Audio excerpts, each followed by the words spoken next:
making it rain.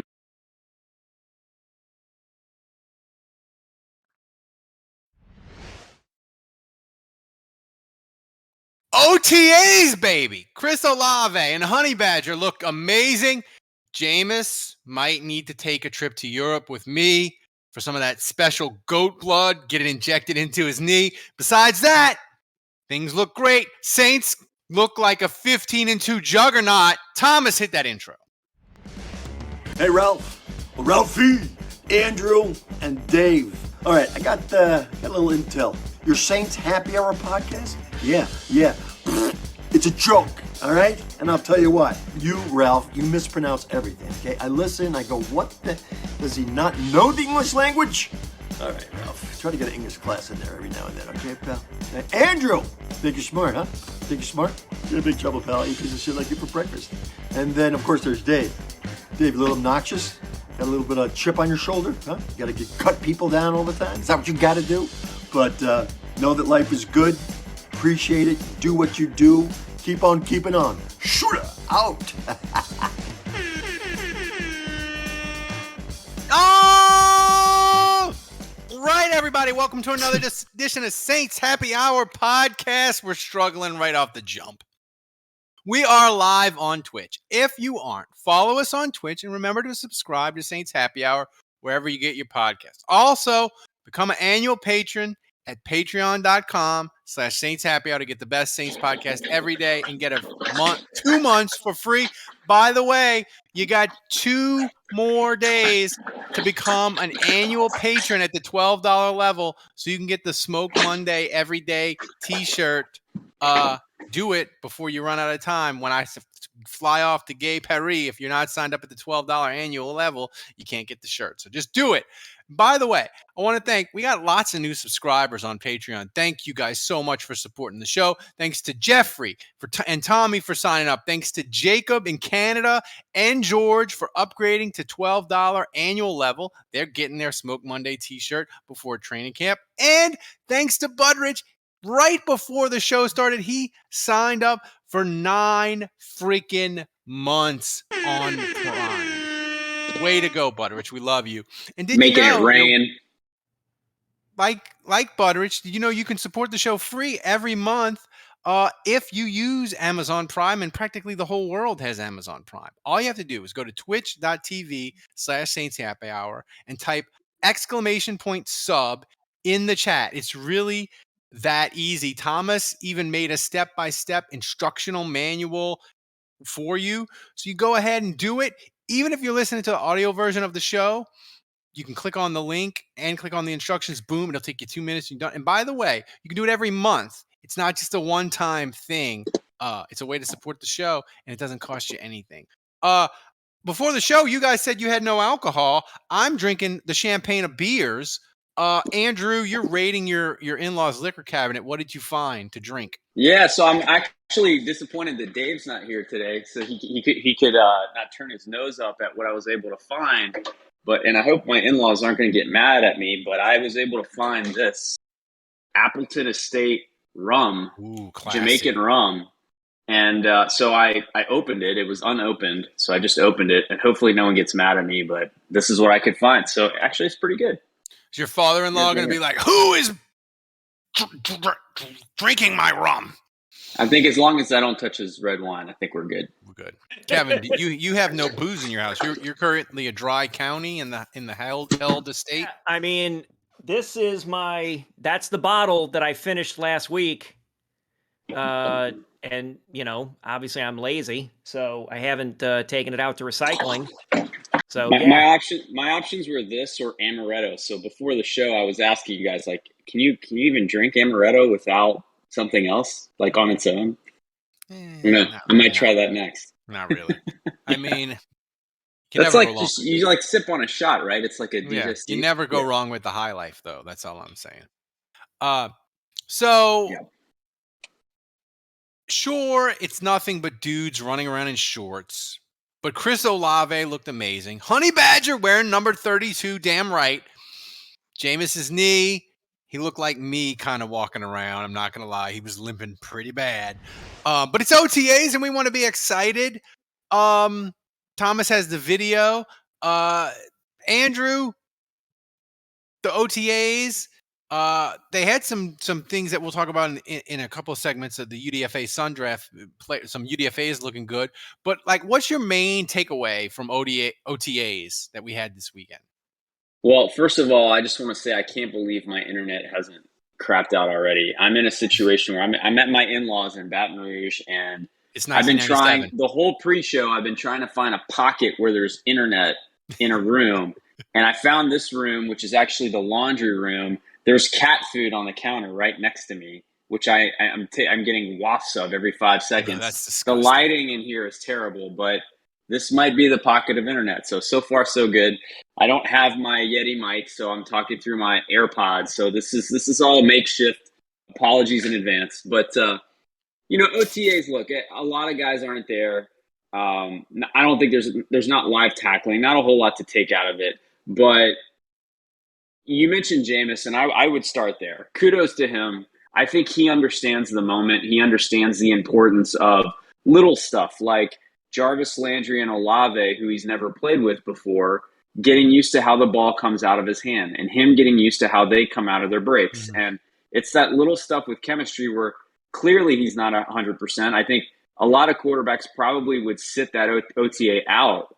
But Jameis is like, no, you know what? This is important. I need to be out there. So, yeah, I'm going to be limping around. I'm not ready to run and play football, but I need to be getting these reps in. And kudos to him for that. Kevin, you told me not to throw it to you because you don't know anything about OTAs. But I have Correct. a real important football question for you. Did Tyrann Mathieu, did he pick the right number with 32?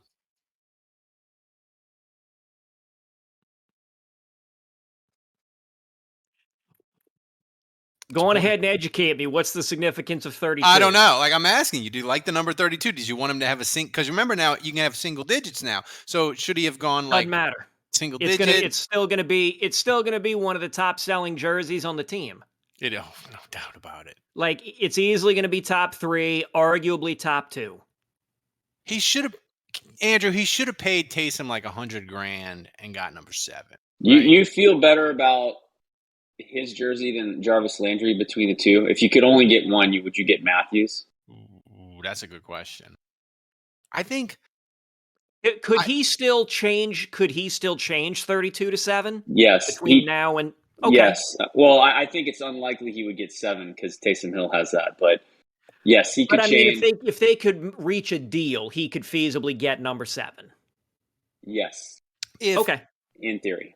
If I was going to get one jersey, I would get Honey Badger because unless you're going to go like Chinese knockoff, super cheap version of the jersey, if you're going to go like medium price, which is like 70, or even a nicer version of like 120, or like real jersey, which is a couple $100, I think you got to go Honey Badger because at least with Honey Badger, if he plays well, you're pretty certain he's going to be on the team because he signed a multi-year deal. No matter how good Jarvis Landry is, this likelihood is he's like a 1-year like rental / temporary player for the Saints. So I don't know that as much as I love him, that I'd be willing to invest in a bit in the jersey for Jarvis Landry. The Chinese knockoff, yes, but a good quality one, maybe not so much. Yeah, that's fair. I think I'd also, we're seeing these video highlights right now. If you're just listening, Thomas put together some Tremendous great highlights. But I will say another big takeaway is Olave just looks silky smooth.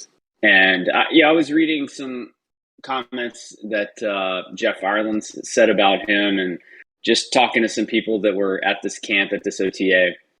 And it's interesting how the comparison that I heard was to Kamara, and in the sense that Olave, it never seems like he's running that fast, but he has 4.3 speed. So we know he's blazing fast, but it's kind of effortless. He's just really, really smooth in and out of his breaks. And so it kind of feels like he's never really trying to run that hard, but he's separating from the other guys. So it's kind of like Kamara, when you watch him run, it seems like he's not really trying his hardest, but like somehow the other guys can't catch up to him. Yeah. Like Kamara always looks like he's running, even when he runs a breakaway, however long a touchdown. The one that always sticks to mind was the Giants one where he in 2018 where he ran up the tunnel after Yeah. he clinched it. It looked like he was running fast, but it's like, I'm really running 80% because I don't have to run 100% because you people can't catch me when I run at 3/4 speed. And you're saying that's what Olave is going to look like. I think there's a chance he might be even better than we think. Wow. So I'm excited about Olave. Well, Yeah. here's the thing, Kevin, with the draft is we know that, listen, the receivers for NFL, they come into the league, they've been good, but like all these first round receivers, Drake London, and what was the other USC guy? I forget his name. Wilson, that the Jets. No, that's the quarterback for the Jets, right? Who was the receiver that they picked? And then he was from Ohio State, right? I'm drawing a blank. Maybe somebody. Garrett Wilson. Garrett Wilson. Yeah. Yeah. So they picked Garrett Wilson, and then the Saints picked him. Saints picked Olave. The Redskins picked the guy from Penn State. Commanders. Sorry, the Commies. We know that like one or two of these guys, Kevin, is going to Busterino, right? So, easily. So, to me, the thing that I took from the minicamp that got me excited was, like Andrew said, that they said that he seems really fast, but with the Saints, when you look at minicamp in general, like besides a guy getting a catastrophic injury, which it happens, remember there was that receiver that got the cadaver ACL, Chase Lyman. Remember him? He was a Hazlitt pick. He ran like a 4.3, and his cadaver ligament in his knee blew up, and he never played it down for a Saint. He got injured at a minicamp.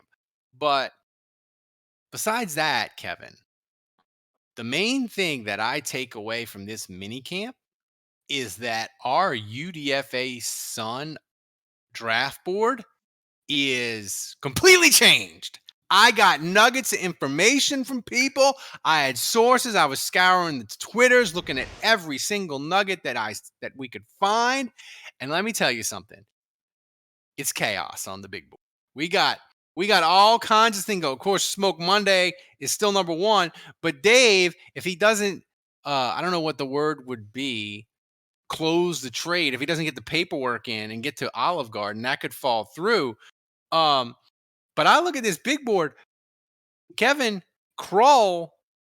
I heard very positive things. I think me and you are going to get to do our Kroll memes and jokes all year long. I'm feeling really good about Lucas Kroll. Looking forward to it. I'm pretty sure 13 and 14 on this board, Jack Kerner, the safety, and DeBlanco, the linebacker, Joel DeBlanco, I believe they're both no longer on the team. Just FYI. So, Kevin, make sure you pick one of those guys. Oh, well, that's good news for Sage Doxtator. But listen, he's moving on up. Wait a minute, wait. Daniel Whelan is at number 2. The punter, is he really? Irish punter. I feel like that's got to be your guy, right, Kevin? He's Irish. That's why he's number 2, man. He's Irish, for fuck's sake. Listen, man. I think if Kroll, I think if Kroll's there, I gotta get him. That's your guy. I gotta get him now, unless of course Dave screws up and doesn't go to Olave Garden, then I will take Smoke Monday just to rub it in Dave's face. Well, do we have the order here? What's the order? Well, the draft order is Kevin, then Thomas, then you, then me, then Dave, me. then you, because you won, so you pick last. So Dave would be in fact trading with Kevin and moving from 4 to 1. That's right. So Kevin would then pick 4th. Yeah. So I feel like, though, this UDFA, like a lot of times in the last couple of years, the UDFAs, they've fallen out and it hasn't really been that competitive, let's be honest, because the classes weren't that great.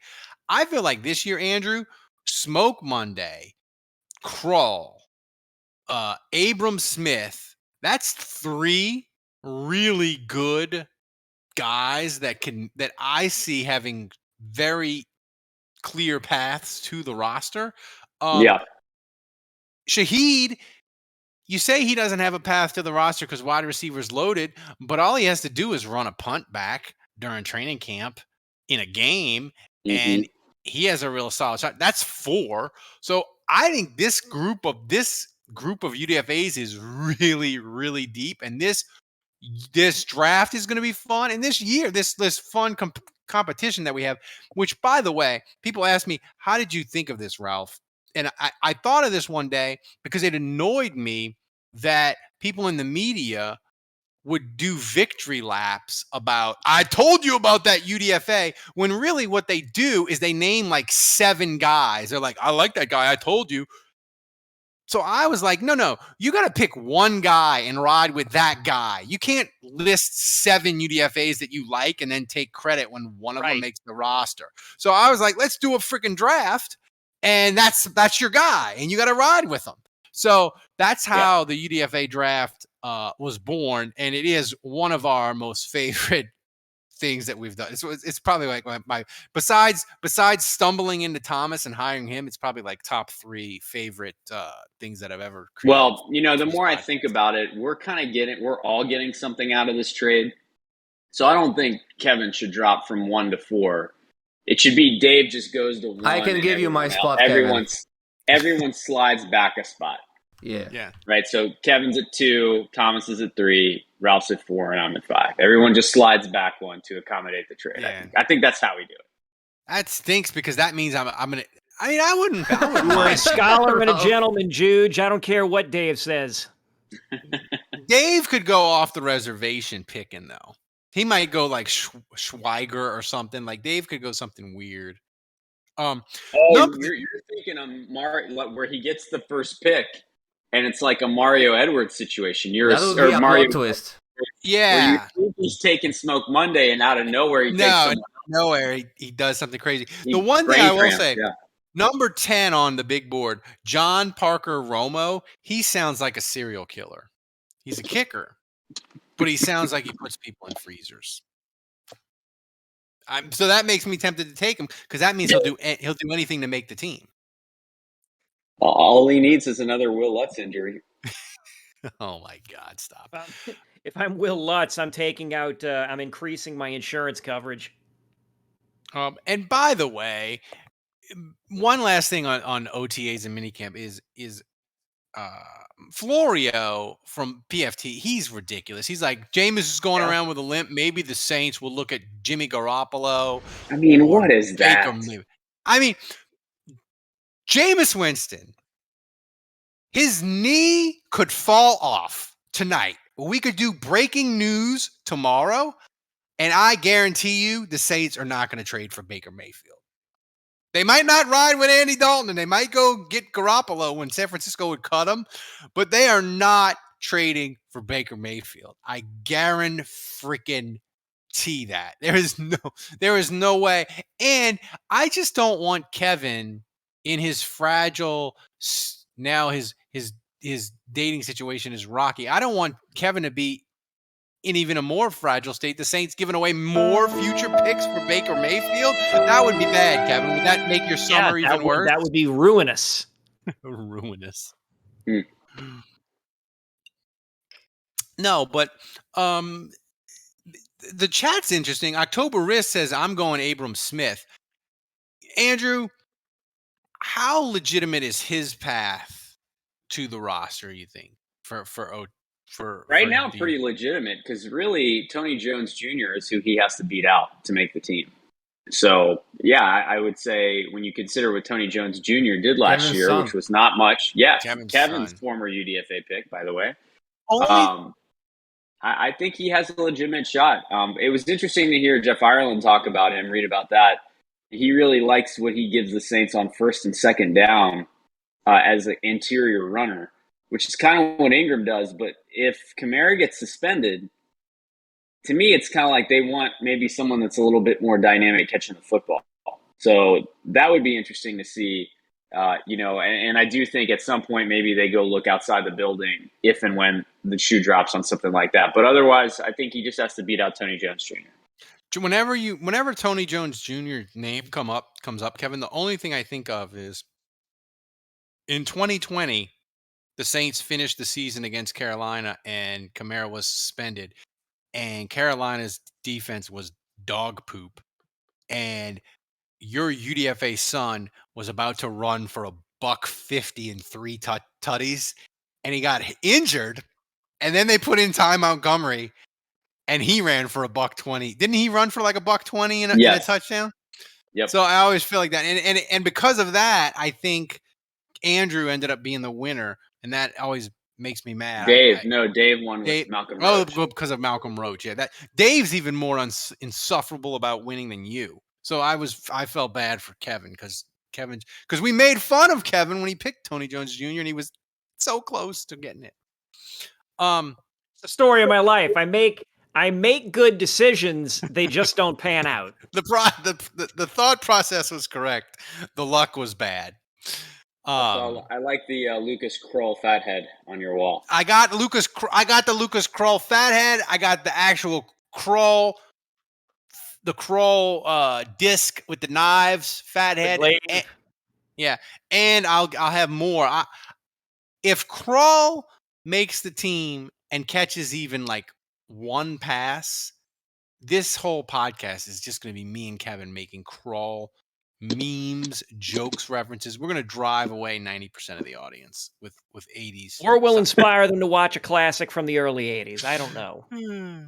People were like, because I did they had the Kroll, the intro to the movie where it spells out Kroll in letters and the thing spins in, and people in my mentions are like, what the fuck is that? I'm like, that's one of the great movies of the 1980s. And by the way, not that this is a Saints movie, this is a Saints podcast, but I will say, if you haven't seen Top Gun Maverick, it's very good. You should see it at the theater. It's well worth like your $10. I went today. It was delightful. Yeah, I really want to see it. So without spoiling it, Val Kilmer is in the movie, I hear. Can he speak? Barely. A little bit. That I got emotional. But he speaks in the movie, right? He speaks in the movie. Wow. I got a little emotional when the Iceman came on the screen, and I said, and this isn't a spoiler, but I will say, like, the thing that, because this movie's better than the first movie, because the first movie, even if you love Top Gun, it's kind of not that good. Let's be real. But the thing that would have made this Top Gun movie amazing, Kevin, is if Val Kilmer was in full health and we could have got maximum Val Kilmer as the antagonist to Tom Cruise. I think this movie could have been like an all-time classic. But Val Kilmer, he's not in good health. It was great to see him. I got a little emotional seeing him. But 3 out of 4 stars. Go see Top Gun Maverick. It's a fun flick. Nice. We're off the. We know we're off the rails and deep in the off season when we're doing movie reviews and we're not even 25 minutes in. So speaking of the off season, one of the golden rules of this podcast, Andrew, that we've developed over the decade plus is that once you get to June, if you have Saints news, it's bad news. So I am in a state of panic because while I'm on my wife's dream vacation to Paris, France, I'm scared that the Saints are going to have some sort of massive breaking news. And it's going to... What the...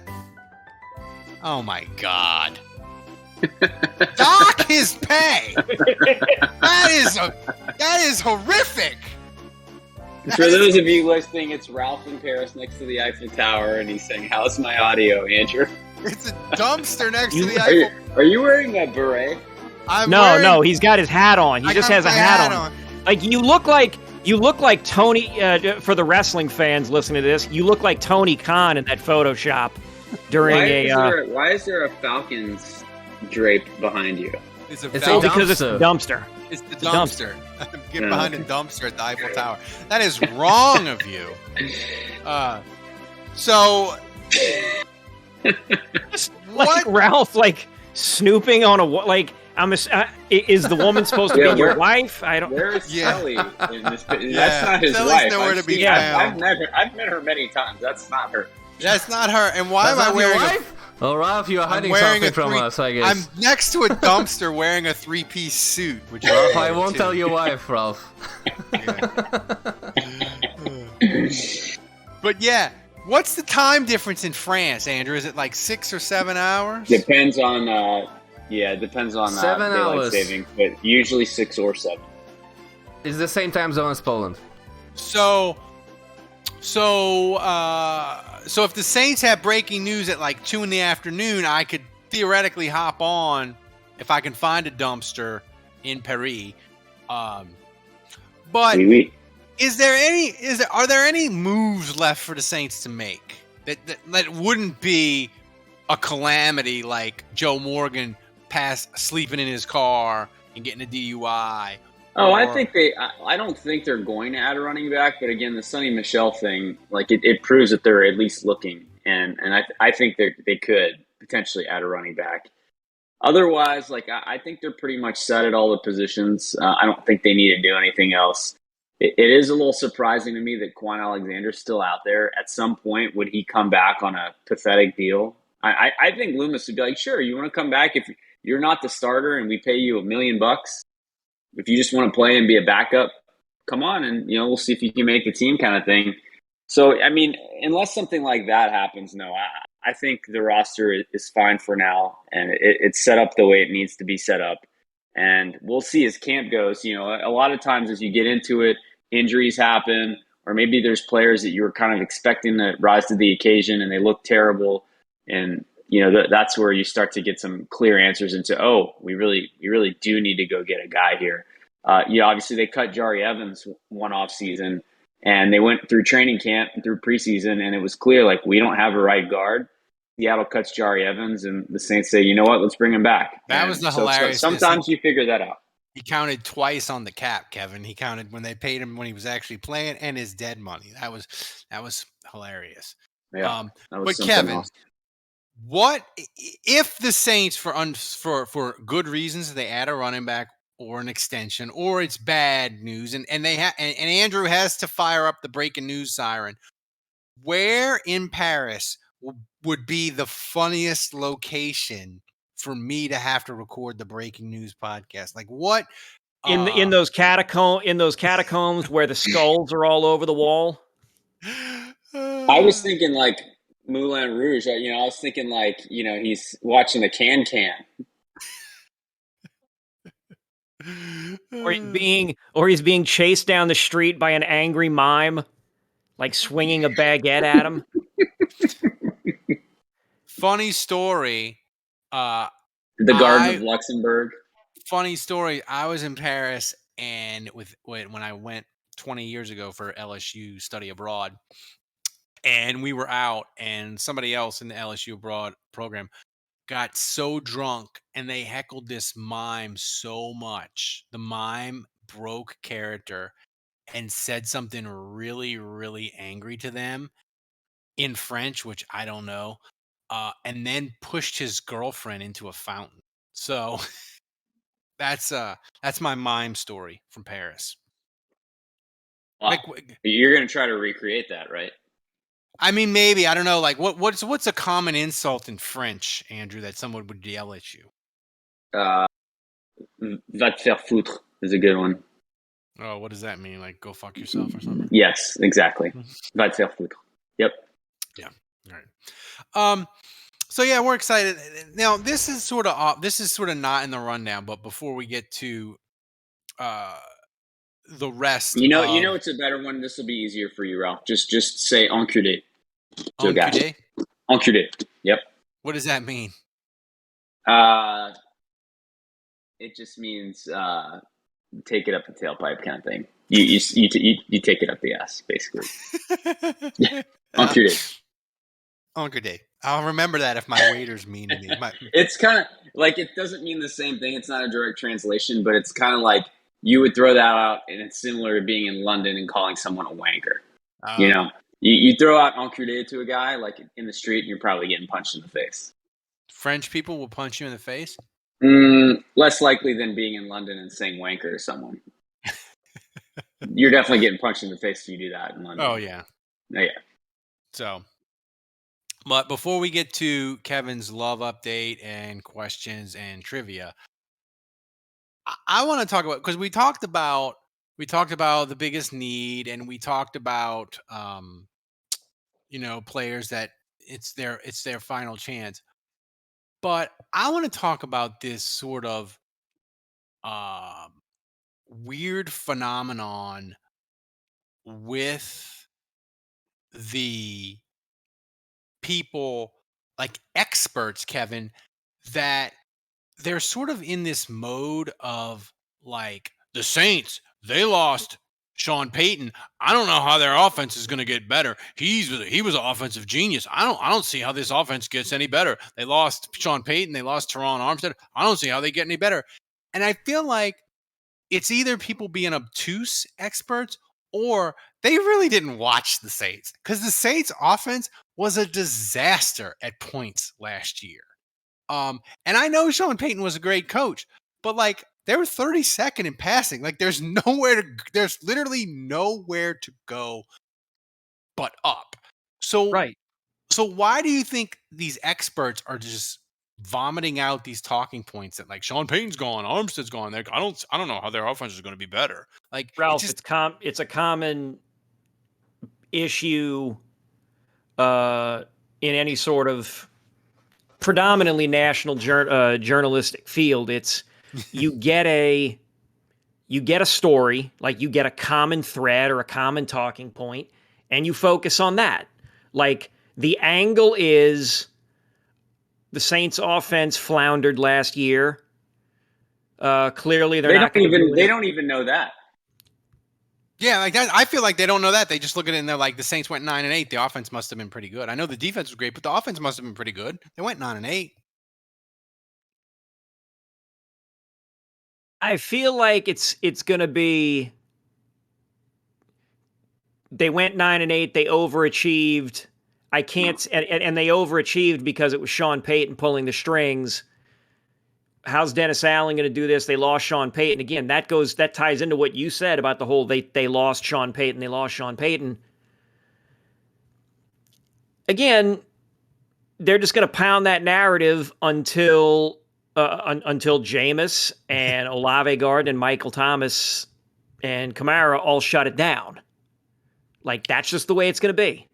The sooner we just kind of like accept that and just roll forward, the better off we'll all be. That's the final thing before we get to other stuff, Andrew, is, like, this offense.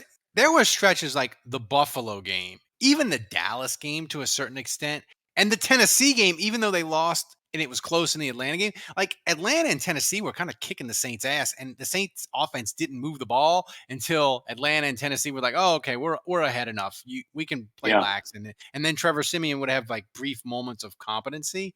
Yeah. So this offense was really freaking bad at points last year. Real bad, yeah. And when Jameis got injured, it was even worse, and it wasn't good with Jameis. But look, Ralph, like, the media, like, it's clear the amount of disrespect that the Saints are getting in the national media this year is off the charts. And it's clear that they're all ready to bury the Saints. And look, it's fascinating to me that they hate Mickey Loomis's cap management. They hate the draft strategy that the Saints have. They completely ignore that the worst record the Saints have had since 2006 is 7-9. They completely ignore that under a myriad of injuries and being relocated due to a hurricane and the number of times, basically the team had 2 forfeits last year due to COVID. They still went 9-8 and had a winning record despite all of that. But I think the media is so quick to attribute everything to Sean Payton and Drew Brees. That's it. Like, the Saints winning games since 2006, that's all on Sean Payton and Drew Brees. Mickey Loomis has nothing to do with it.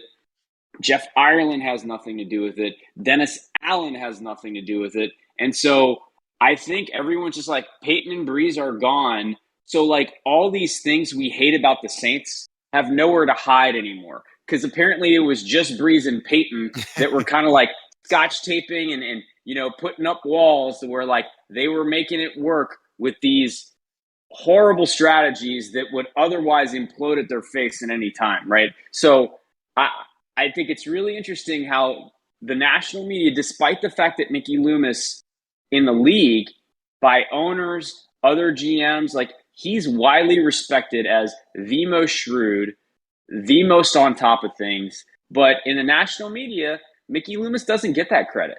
And they are ready to bury us. You look at it's not just the comments that like the Saints, top 5 worst off seasons, or Mickey Loomis's draft strategies, or the salary cap hell. It's all going to come back to roost, and it's not even that. It's like if you just look at the power rankings, most people have the Saints in the 20s. Like no one wants to admit that they're any good, and so again, we've got a station, we've got a channel on Discord. We're keeping receipts, and I just want all these national folks to know, like, we're not going to forget this. We're coming for you. No, we're as coming. Soon as the Saints season is over, if we have a winning record, if we make the playoffs, each and every single one of you, it's not just the nerds anymore. It's we're not waiting until individual the end of the year. and we're coming for you. I'm coming as soon as Olave catches touchdown week 1. But Kevin, I did a poor job of this rundown. I forgot about the Bill Barnwell. He wrote like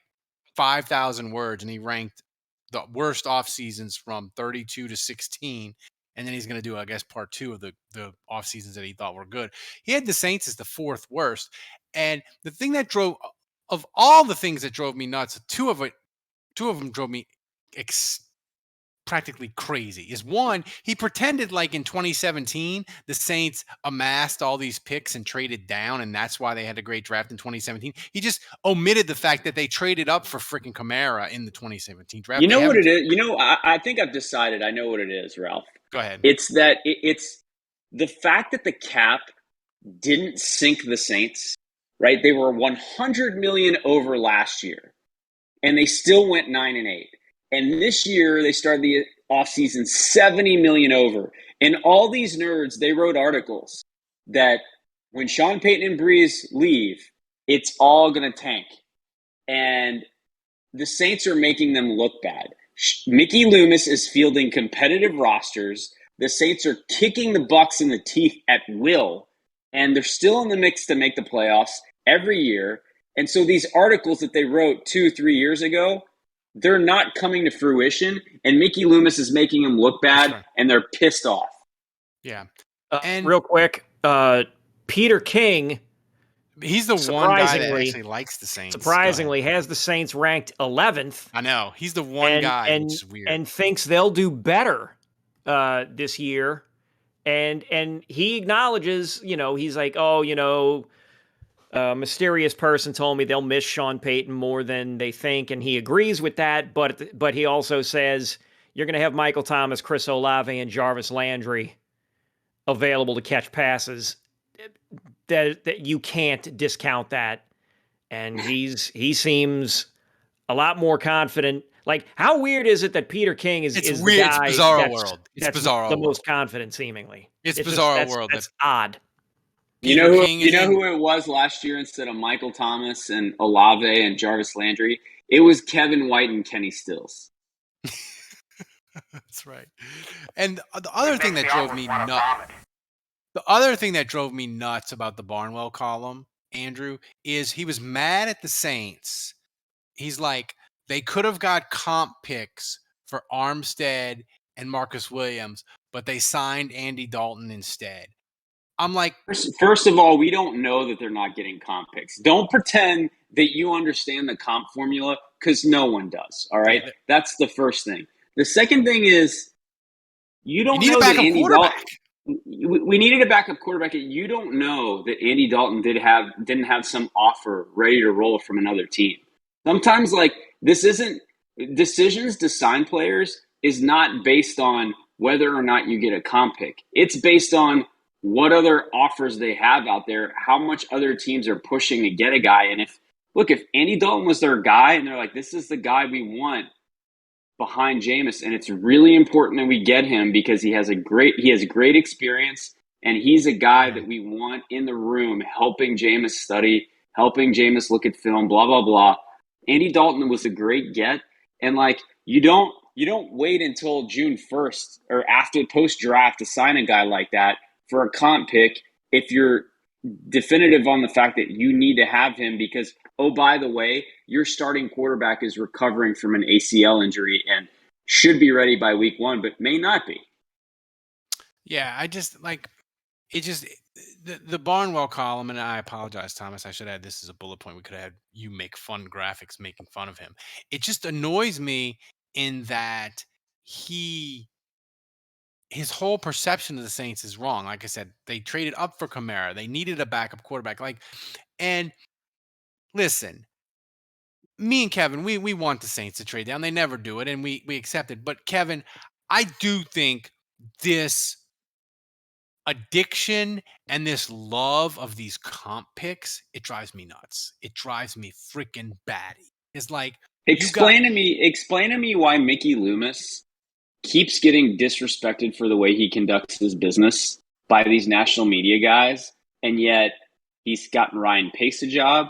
He's gotten the dude with the Falcons, Fontenot. Terry Fontenot. He's gotten they've both gotten GM jobs from working under him. And if you listen to the Dimitroff podcast with Mickey Loomis, Dimitroff talks about how Mickey Loomis is the most respected GM in the league amongst GM circles. About how good he is at his job. 2 points of order on that. One, Kevin Dimitrov can piss off because he's part of that Kroenke cabal. That's right. He's thinking of Thomas, the old Falcons GM. Oh, Thomas not Kevin Dimitrov. Yeah, Thomas. Yeah. Okay. Well, still, Kevin Dimitrov can go piss off. Point of order two. Illegal. Point of order two is now I'm missing it. I think part of the reason they don't like Mickey is maybe Mickey doesn't talk to him. Yeah, that's exactly right. That's exactly right. And thing is with the Saints is Mickey Loomis. He talks about, listen, we do a lot of trades, but I have every trade that's been made in the last 25 years.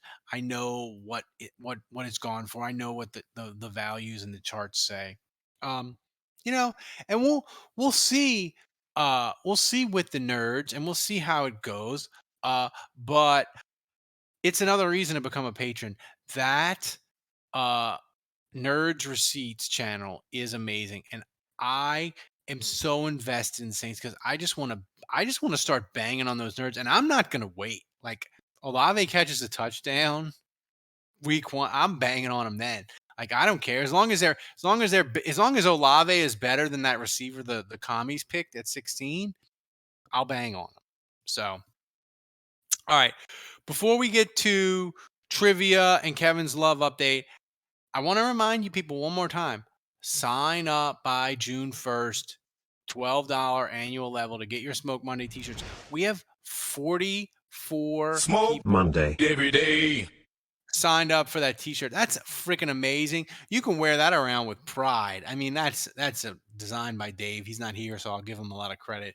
I don't want to talk good about him when he's here because then he gets a big head. I wonder what an inferior Jamaican rum Dave is drinking right now to the one I'm drinking. He's in the Gulf. He's in the Gulf Shores, I think, this week. Mm. So Kevin, give us a quick love update before we get to trivia and questions. Okay. Quick love update is there really is no love update. I mean, I've just been on the apps, swiping left and right and trying to chat it up with some people.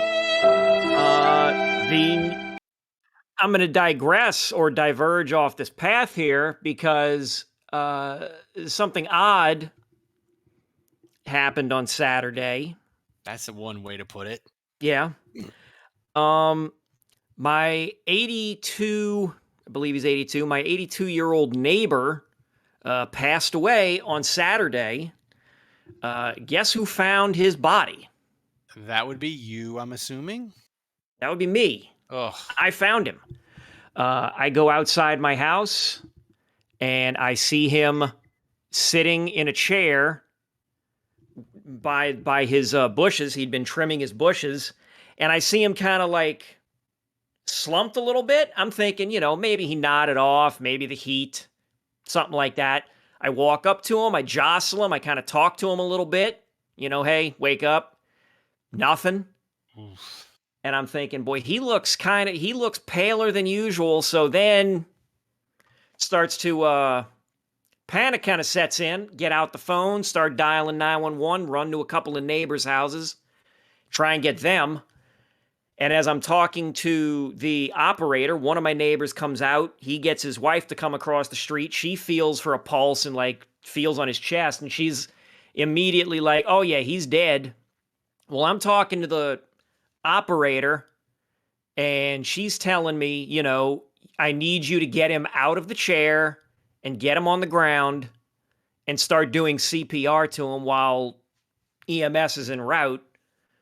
Well, my neighbors who came out to help, they're elderly too. So I basically had to pick up a body out of a chair, lay him on my lawn because that's where the bush was. It was basically between our two front yards. And I've got the operator on speakerphone giving me instructions on how to do chest compressions and doing the count, like the 1, 2, 3, 4 count, and telling me to like count out loud with her. And I did this for like 5 or 6 minutes until EMS and firefighters showed up and they took over and they had a machine that was, they had a machine that they hooked up to them and started doing it for them. Meanwhile, my now deceased neighbor's wife finally comes out of the house. She's elderly. She doesn't understand what's going on. And so they're trying to explain to her what's happening, and it's just... Do you think... crazy. It's crazy. Do you think you could do CPR again? Like, now that you've been walked through it, do you think you could do it again? Yeah, probably. I hope I never have to. I will say I really hope I never have to. Like, that's one of those things that's, you know, like all day Saturday, like after that happened, I just didn't leave my house. Like, I just tried napping as much as possible. I ended up staying up super late, like until like 5 a.m. Like I was just bummed the hell out, you know? Like, I'm basically bumming everybody out now listening. But like the guy, like I've known this guy since I lived in the house. I've borrowed his lawnmower to cut my yard a bunch. He's helped me out a bunch. I've tried helping him out, you know, whenever he's needed it. Yeah, it's just weird, you know. Well, I'll say this, like, life's a fragile thing, but it sticks with you. It's crazy. It sticks with you forever. I remember when I was 11, we used to go and pick up my dad's aunt. I guess it would be my great aunt. We'd pick her up every Sunday to go to Sunday dinner. And he would like call her on Wednesday and Thursday and say, hey, what time do you want to pick us up? And he called and she didn't answer. So he's like, hey, we got to go over there Friday, see if anything happened to her. So we went in there and she's in the chair with the clicker on her like knee, the TV on, she's slumped over, a lit cigarette in the ashtray, and a jug of wine next to her on the TV table with like a half drunk wine glass. And she was like 84 at the time. And like, it just sticks with, like, you see a dead body, it sticks with you forever. But I will say for my aunt, if you're going to go out, going out with a cig and a jug of wine, like, I mean, a lot of us would pick that, especially that late in life. Yeah. Anyway, I don't know that there's much I can say. That is one hell of a love update, Kevin. That might be the saddest love update you've ever had, and you've had some sad ones. I think if anything, like, this is the universe. Like, we need to turn things around here for Kevin. We need. That's what this is. Like, I think it's. I don't know which way you're supposed to swipe if you like Kevin. Swipe left. Is that right? If someone likes right. you, No, swipe right. Sorry. Like, whoever was thinking of swiping left, like, maybe swipe right, and maybe like, don't dump him by text message. Yeah. You know, like, I don't know. Like, I feel like Kevin deserves a break here. Well, that's the thing. Like, putting that out there. We love Kevin. We want Kevin's love life to positive energy out in the thing. universe, I'm thinking. And I want to say this real quick before we get to the trivia. I was reading a thing on Spencer Hall. He does college football, and he was talking about their podcast, the Shutdown Fullcast, and they've had their podcast for a long time, and they've traditionally at times had worse audio than ours. Vox canceled their podcast, and he was joking that you can't cancel something that was never really a thing. But his point about when he realized like that the podcast meant something to people, and he was talking about, people showed up to this live event, and that's when he knew people meant it. The podcast really meant something to people, and it got me nostalgic about this podcast. And you're probably going to think, oh, you realized people loved the podcast and cared about you guys when you had the live event in 2019. But that's not, which was awesome. Was awesome, by the way. And we're going to try to have one this fall again. But that's not the moment that I realized that people love this podcast. I don't remember what year it was, but it was like 2016 or 2017 where the audio for this podcast had hit its worst ever, and we were drilling a hole to China. Like, that's how bad the audio had gotten. And I think we went like a 2-month stretch, maybe, Andrew and Kevin, where like it was usable like barely half the time. Like, that's how bad the audio was. Like, it was getting so frustrating. It was like, is this podcast going to continue or not? The audio has defeated Ralph in a horrific way. And I had like, I kid you not, like 15 or 20 people DM me on Twitter. They weren't complaining. They were like, I'll help you, Ralph.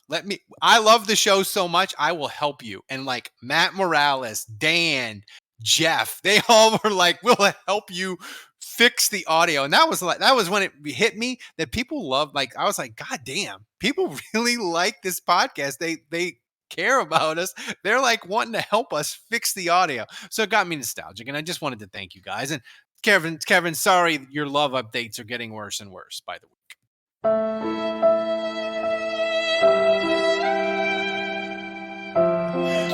Well, when you were talking about how only bad news hits. Buy low. Come on. That's right. Yeah, right. Exactly. When you were saying that, only bad news hits the Saints this time of year. Gosh, the Cardinals were. I think he was supposed to be a starting corner for them this year, or certainly in the mix to be a starter. And I don't know if you saw this. 25 years old, died in a car wreck today or early this morning. So, yeah, man, you just never know. You never know. Nice job by Adam Schefter not tweeting something horrible. Yeah, I saw people mad at him on Twitter, and I'm like, look, guys, he didn't do anything wrong this time. You can't get mad at him when he actually executes the tweet. Okay. I think, Kevin, I think Adam Schefter could tweet out, "Thank God it's Friday," and people would just bang. We hate Adam Schefter now. We just want to bang on him. We hate Fridays. TGIFs. Yeah. I think it's true. Like, but Thomas, get us. We got to turn the ship around. We got to get the vibes better. Get us to Saints trivia. Okay, so this trivia brought to you by Budrich. This can be a tricky one, guys. Ooh. Unless you know the answer, don't tell it right away. Yes, as always. Remember that. So the trivia question is: who are the only 2 players to be born in Louisiana, play in Louisiana schools, and only have played for the Saints their entire NFL career? I know one of them. I think I know both. I knew Can it. Can I give the answer? Well, no, not one yet. One of them is Dalton Hilliard. Yeah. Yes, your boy. Correct. I don't know the other one.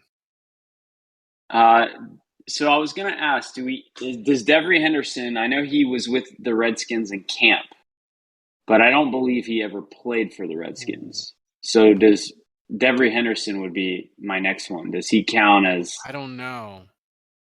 That's who I was thinking of. I think it's Dalton Hilliard and Devery Henderson. Eric Martin played for the Chiefs, so he's out. Yep. Is there any other Louisiana player that we're not? Well, Jake Delhomme played for the Panthers, so he's out. Ken Bordelon played for the Saints in his 70s, but I have no idea if he played for any other teams. Ken Bordelon. He was a Brother Martin Louisiana guy. Name. He was a Brother Martin guy. But I think I'm gonna go. I think Andrew. I think Dalton Hilliard and Devery Henderson sounds about right. Thomas, what Yeah, is it? Devery Henderson did go to Washington. Okay, guys, But I'm I don't- changing I the don't- questions. Changing the question, guys. Just name 2. There are more than 2. Oh, there are more than 2. So There are more give us than the 2, answer yeah. then. Okay, let's see the answer without the music, though. I mean, we can get the music. We can get the music. Wait, hold on. Well, I was gonna say, let me try to guess who the others are. Yeah. Yeah, try to guess if you want. Okay. I say Bordelon. We can hold. Let's see. Let me think. Trying to Can you think of any Tulane players that played on the Saints, Ralph? Oh, see. Like Willie Roaf played for the Chiefs, so that wouldn't work. Hebert played for the Falcons. Yeah. See, there could be like a random Tulane guy that played, because the Saints drafted a bunch of Tulane and LSU people in the early '80s that played like one game for the Saints and never played for anything else. So that could stretch out the list to like it could be like 5 names deep, and like Dalton Hilliard's the only one that anybody knows. Yeah, I think I got to go Dalton and Devery. Those are the only 2 I can Go think ahead. of. Hit it again, Thomas. All right.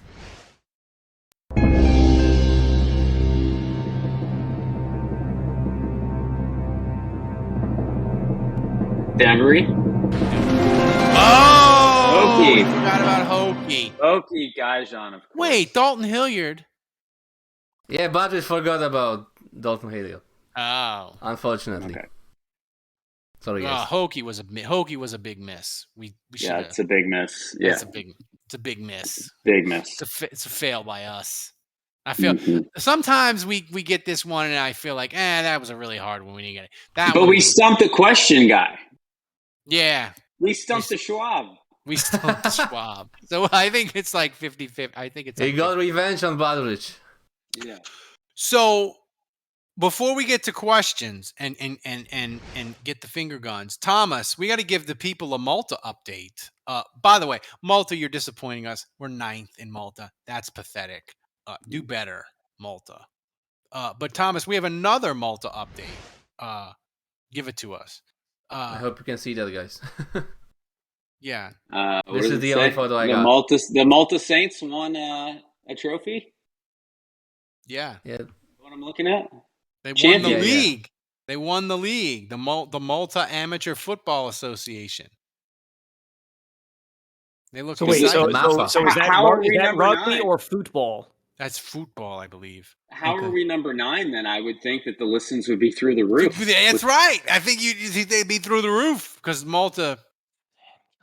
Malta Saints are winning, and it's very depressing. We used to dominate in Malta, you know. We do better. We almost do better in South Korea than we do in Malta. Like we had Mina Kimes on once, and we are like in the top 20 in South Korea. They're still listening to that one episode with me. That one episode. See, this is why y'all should have found a way to get that woman from Good Morning Football or whatever. Yeah, Brett and Lafayette just subscribed for 8 months. Thank you, Brett. Andrew thought he had her. He thought he had it locked in, and she ghosted him. She's not in Good Morning Football anymore, I think. No, she left Good Morning Football. Yeah. I think she's going to Amazon. Huh. But anyway, maybe she can sub with Amazon Prime to us. She ghosted Andrew. She ghosted him hard. Well, get KB on here live then. I'm sure subscriptions would go up. I think we need to hire her as an intern and like task her with like watching tape we don't want to watch. She's knowledgeable and she's funny. She's great. We could hire her as an intern and we could be like, KB, I need you to watch every Sam Darnold snap and give me a 30-minute report on it. Why? We need to get her just for Kevin Love update. Why would we bring her on to torture her? Yeah. Just bring her on, tell her 10 minutes, go. And just let Kevin her go. Love update, guys. For Kevin Love update. Listen, man, there are times where I'm like, you know what? You can send me back to the bench and I'll be the 6th man and you bring KB and put her in the starting No, rotation. I don't like her. She's smarter than all of us. No, can't have her on all the time. Yeah, that is intimidating. It is intimidating. But So, Thomas, it's time for Finneguns. Hit the music. I got my Everton shirt on, Andrew, today. Everton did get relegated. I'm excited. There's the music.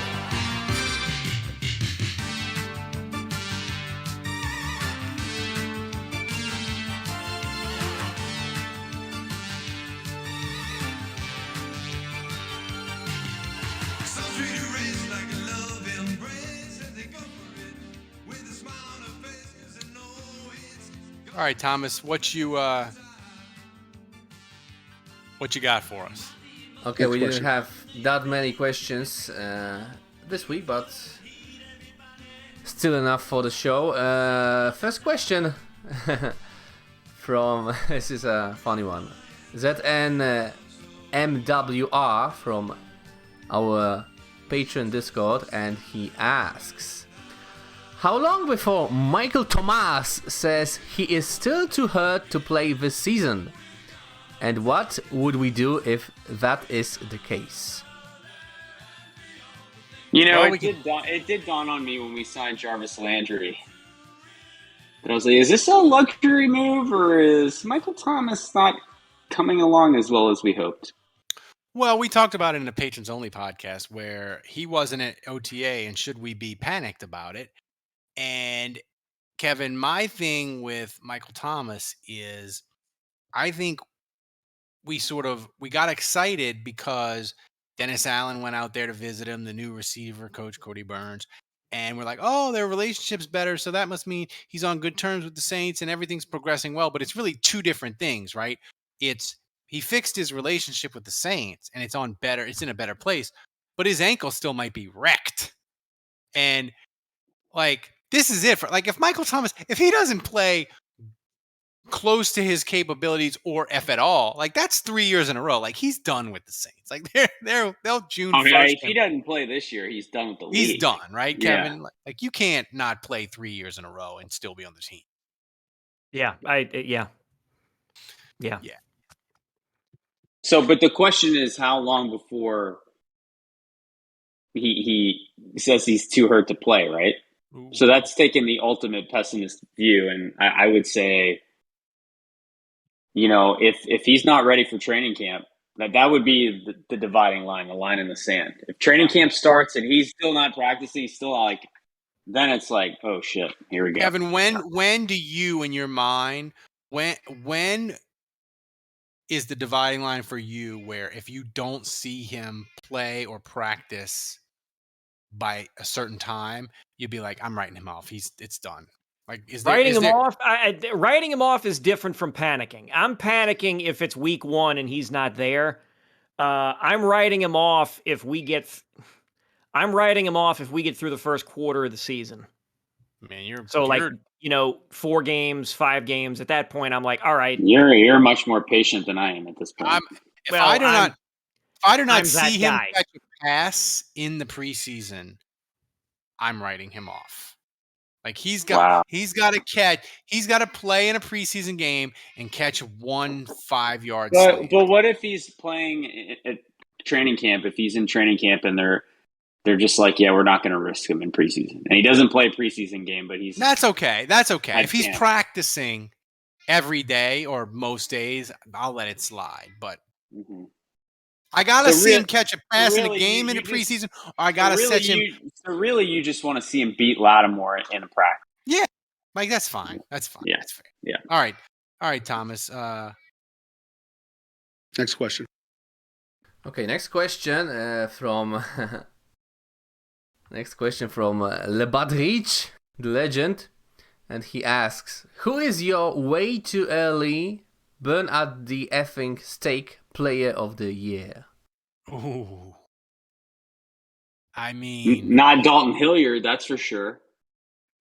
Oh, Andrew. Burn at the steak. I got a message from Badrich, Andrew. Fuck you, Andre George. So burn at the steak player, meaning who like the annual Cesar Ruiz award? Is that what we're Yeah, talking like it about? would be Cesar Ruiz or I think Peyton Turner is on thin ice. I'll go Peyton Turner. no. Peyton. The problem with the defensive ends, like their awfulness doesn't pop out of the TV, Kevin. So like Peyton Turner, he could be really bad, but like the casual fans and people on Twitter, they won't necessarily notice him getting run over or not getting sacks. I think a potential guy that Saints fans could hate early in the year could be Marcus May at safety. Like I could see them having some bump, like not that they're losing games, but like they're starting 3-1, but like Marcus May is kind of bumpy and they're giving up a bunch of big plays and people are like, "Oh, he's terrible." Here's another one. What if Taysom sucks at tight end? Oh, Lord help us. Because then it's like a good wild card. That's a good Because wild then it's card. like, what are we paying? Like, if he's fully committed to one position and it just doesn't take, then I think fans will come out of the woodwork being like, what are we paying him again? Terrible. Okay. So I'm looking at the depth chart here. I don't think there's anybody on defense that could qualify for burn at the stake award. There's a bunch of guys that could play average or so, but it wouldn't. There's none of these defensive players that they could be bad enough to really get to burn at the stake consideration. Adebo, maybe? The other wild card, though, besides Taysom Hill, Will Lutz. Ooh. Because we have talked ourselves into the kicking thing will be fixed once Will Lutz comes back. But what if Will Lutz comes back and he's pulling like an Olindo Mare in the first 3-4 games of the season where it's like, oh, he makes like he makes one from over 40 and then he fucking shanks one from 29 and all of a sudden it's like, wait a minute, what the hell's going on? Where are we? We're like your boy in that Super Bowl halftime show. What's going on? Where are we? What? I don't know. Kickers are that's a great answer because kickers are the most like baseball players in the sense that like they can be really good for long stretches and then they get the yips and then inexplicably they suck and they're out. They can't do it. Yeah, they're like out the league. One last name that could be burned at the stake: Trevor Penning. He could be playing early. You mean Nick Underhill? Early, and that thick Underhill. Thick Underhill, yeah. Thick Underhill could struggle early. And I don't think that's it. I think fans get that he is raw, that he's going to take some development. And I think because Hurst is on the team and there's a veteran option that can fill in, I think fans will be patient and understand that it may take a little time with him. Yeah, you say that now, but in week 2, if he gives up a sack fumble and they lose to Tampa 24-20 because Penning gave up 2.5 sacks, they'll be burning him at the stake. The patience will be out the window. Yeah. Just say. Next question. Maybe he shouldn't be starting though. Maybe James Hurst should be if that's happening. Okay, so with next question, we go back to the first question about Michael Thomas, and Ben Rothwell asks, who do we realistically see play first, Zion or Michael Thomas? Ooh, I love this question. So the Pelicans start like the end of October, like the last week of October. So if you go Zion, that means, Kevin, we're in full utter panic, write him off mode with you for Michael Thomas because we've gone past the first month. Yeah. So it's I don't know. And actually, wait a minute, I got to find the 2022 preseason schedule for the NBA. Oh, that's right. You got the preseason. I didn't think of that. Because I'm trying to. I want to make sure I'm seeing when the preseason I don't think they've done it. Starts. I don't think it's gonna. It'll be like October. It'll be like October 1st. Their preseason is very abbreviated. Yeah. It'll be like October 1st, probably. Yeah. So I am just going to. God, boy, that's a depressing question. That is a depressing show. I have a You know really what? depressing I'll say Michael Thomas, because it's like, look, if he plays in a preseason game, or even if he shows up in week 1, that's still before even the NBA preseason starts. That's right. So I've got to believe it's Michael Thomas. Andrew? Here's where I'm at with both of these guys. I'm actually more confident in seeing the guy that's still injured first. I am more nervous about Zion, who just got cleared to play and practice full go, because now he's going to be on the court practicing fully and expose himself to the opportunity to get injured. Right. Whereas Michael Thomas, I'm like, he's not going to get hurt if he's not practicing. So we're good. And the Pelicans have to decide if they're going to give Zion an extension this summer, and what kind of extension to give him. A guy that's missed like 3/4 of his games. Good luck with that, Pelicans. Next question. Okay, final question of the show. A peak of season question, guys. From your boy Alan. If your dick could make any sound when it jizzed, what would your sound of choice be? I mean, it's got to be Thomas. It's got to be solve your problems with aggression, right? Like, that's got to be solve your problems with aggression. I mean, that's or maybe this one. You need to shoot your dick off.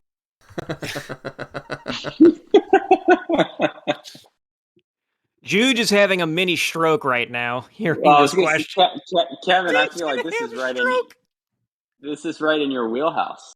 Oh yeah, I already answered it in the. I answered it in Discord. So I had a top 3. Number 3 is the Godzilla roar. That's good. I wish I'd have known this actually was going to get asked. I would have told Tomas to get the audio queued up for each of these. Number 2 is the Final Fantasy VII victory music. Which... There we go. That's actually it. Yeah. And then the number 1 is I'm making no decision. Instead, I am selling my orgasm noise to the highest bidder, and I'm going to rotate, company businesses every time I orgasm. So basically, I would orgasm, and then you would hear AA, honk, honk, MCO, and then I collect a check for $600. Or it would be like Matt Damon hawking Bitcoin, saying future favors the bold. Right. It would be like, oh, I'm finished.